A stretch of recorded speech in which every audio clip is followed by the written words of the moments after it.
Let's get it on. All right, y'all, the Falcons are so grimy and so old school, I'm going old school with them. I'm using a webcam from 1988 right here to do this first segment because the Falcons, man, absolutely destroyed the offseason, and I can see the direction that organization is going, right, with Terry Fontenot and Coach Arthur Smith right there. That's that bully ball. That's that old school Falcons bully ball. Now, listen, if you saw me in the lead up to this, you know I'm not a fan of taking a running back in the first round and certainly not in the top 10.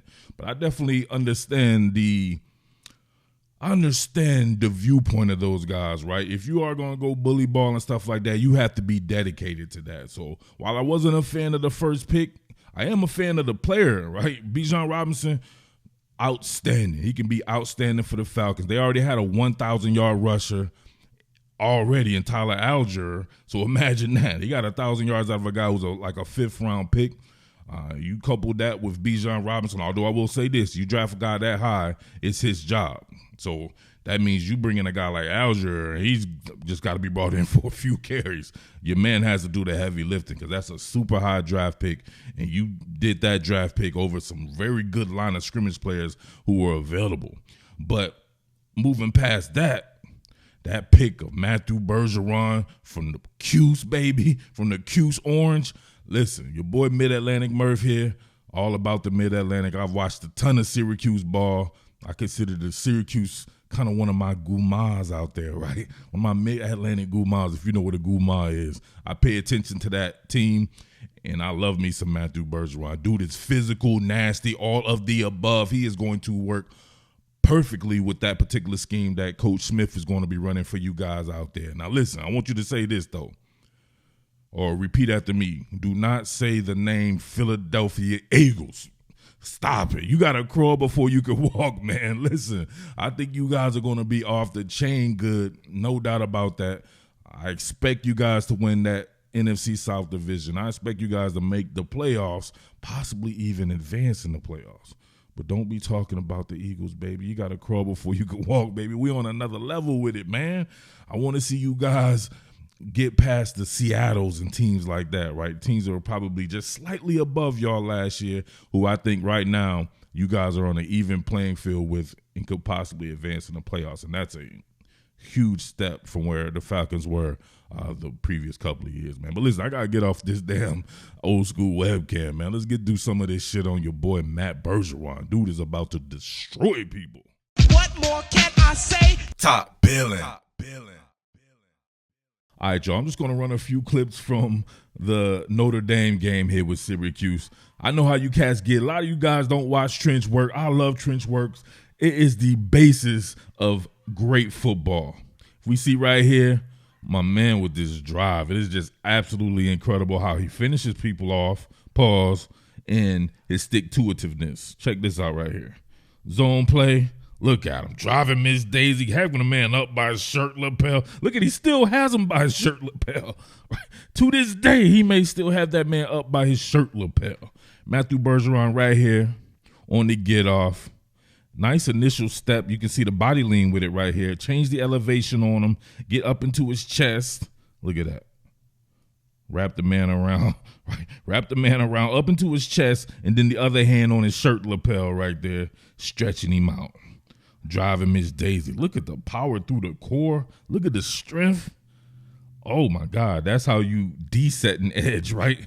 Exactly how you de-set an edge. Sean Tucker probably could have took that bad boy all the way outside if he wanted to because my man right here was hemmed up, straight up, but gave him a lane to cut back off on the inside right there. And you can see right there, man, he continues to work. Look, 10-car pile up, but look who's standing on their feet continuing to work right here. That would be Bergeron. Everybody else falling around and everything like that. And he going to make sure he finish you off right here, pause. Look at that. Still has him by his shirt lapel. A nasty cat right there. I don't know how this translates for the Falcon as far as where he will initially play at. I said it before, right? The Caleb McGarry cat, I think he's decent. You know what I'm saying? At the very least. Maybe if you want to get your best players on the field, maybe you try to kick him on the inside and you initially install Bergeron at the right tackle spot. And then maybe eventually he takes over for Jake Matthews down the road or something like that on the left side. I don't know, but you always just want to get your best 5 out there no matter how you can. He needs to be out there. I want you to look at your man, Dr. Boat, right here. My God, look at this. Excellent. Look at that. When I move, you move. What are we doing here, right? Come on, man. Look at this. My man's trying to come off the edge here. He's trying to convert speed to power, right? Tries to play him like he's going to run the arc. Get Matthew Bergeron here to commit to that. It does not matter. As soon as he drops that anchor and docks the boat, it's a wrap. Look at this. Boat docked. My man right here, he's still at sea. Right? They're in FEMA mode trying to recover his boat right there, right? This dude's a sailor stuck at sea right here. He can't do shit right there. That's that strength and power right there. That's that, oof.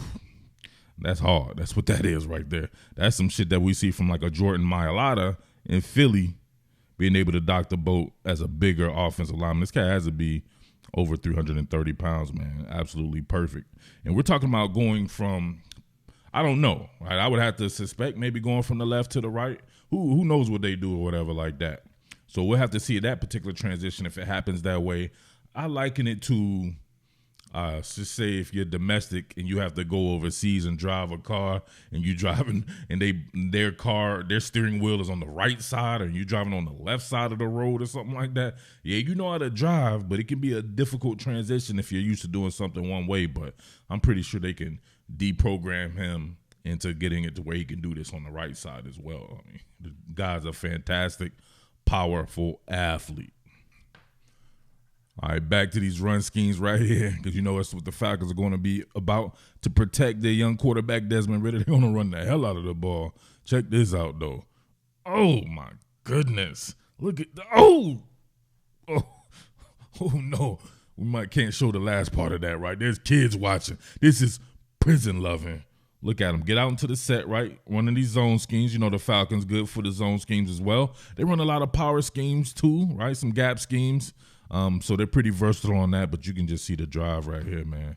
Driving Miss Daisy. I was trying to drive you to the store, Miss Daisy. Nah, my man trying to disengage. Ain't no disengaging with Matthew Bergeron. He on that ass.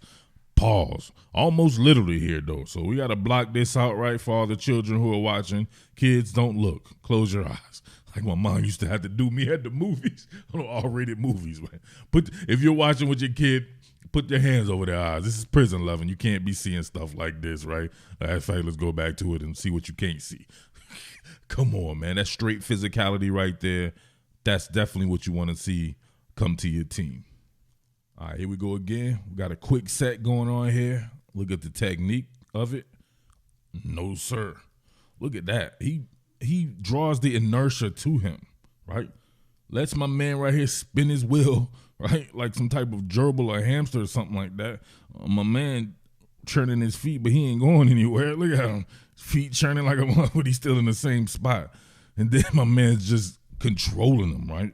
If you got total control over somebody, right, like you Debo had mind control over Smokey. My man's got physical and mind control over this edge player right here, just leading him to where he wants to go. Great base width here, right? For a cat 6'5" or whatever he is like that, man, he can play with some great pad level by being able to change the elevation because he's not bending at the waist. You can always see him with the knee bend here. A guy who's definitely, right, I hate to say the first round talent thing because there's only 32 teams in the first round, and he might have 50 premium players, right? My man is a premium player, period. You know who else is a premium player? Your man Clark Phillips III from Utah. I think he's a very good cornerback. He's one of these guys, maybe you can kick him on the inside. Now, a lot of people were talking about Atlanta going for a cornerback and with his first pick in the first round. I was like, that doesn't make any sense. You just traded for Jeffrey Okudah. He was the third pick in the draft just 3 drafts ago. You're obviously thinking that you can hit recovery mode and he can come into your team or your organization and you get the most out of him. And if people were high enough to think he was a third pick back then and he's still that young, then maybe he is your premium pick as well. But getting a Clark Phillips, I think that's some super value there because Clark Phillips could have easily been a second-round pick. Right? I'm confused as to why he's a 4th-round pick. That is some good value there. Zach Harrison.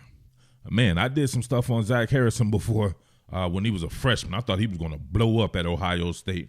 He never became that, right? But I think he's a good base player, right? A good base edge player. I'm not sure exactly how he'll fit in a Falcon scheme. Maybe he's one of these guys you bump inside. If you do have your odd front set, maybe he can be a base end. I don't know if you want to stand him up. Maybe he can stand up. I don't see him as that type of an athlete, but I see him as having that type of physicality. So maybe they run with him as a 5 technique type or something like that. Zach Harrison, a very intriguing player, comes with some serious pedigree, being a big-time prospect coming out of high school at the very least. He's been around some really good football, of course, playing at Ohio State, been around a lot of talented cats. DeMarco Hellams. That's a tough one for me right there. I like DeMarco Hellams a lot. I thought he played very solid with that strong safety position at Alabama, and he started for, 3 seasons there? So imagine the type of football that he's seen. I would have to imagine that he didn't test well or something like that. I don't exactly know what he tested. I would have to think for him to be in the 7th round for as much football as he's played and the pedigree of coming from that school of Alabama and being a defensive back under Nick Saban, for him to be a 7th round pick, it probably just didn't test well. Jovan Gwynn at South Carolina, same deal right there. I think he could be one of these guys. You never know. Be kind of a swing guy for you on the back end of your roster there. You never know. Maybe he can work his way up on the inside there. Falcons have some pretty good interior offensive linemen already, though, so they really needed to get that right, to me, the right edge set as far as the exterior offensive lineman. And Matthew Bergeron, man. So let me know what you think about Matthew Bergeron. Let me know what you think overall about the Falcons and where they are going for the foreseeable future. I think they're going to actually be pretty damn good there. So, like I said before, stop coming to my channel talking about the Philadelphia Eagles, baby.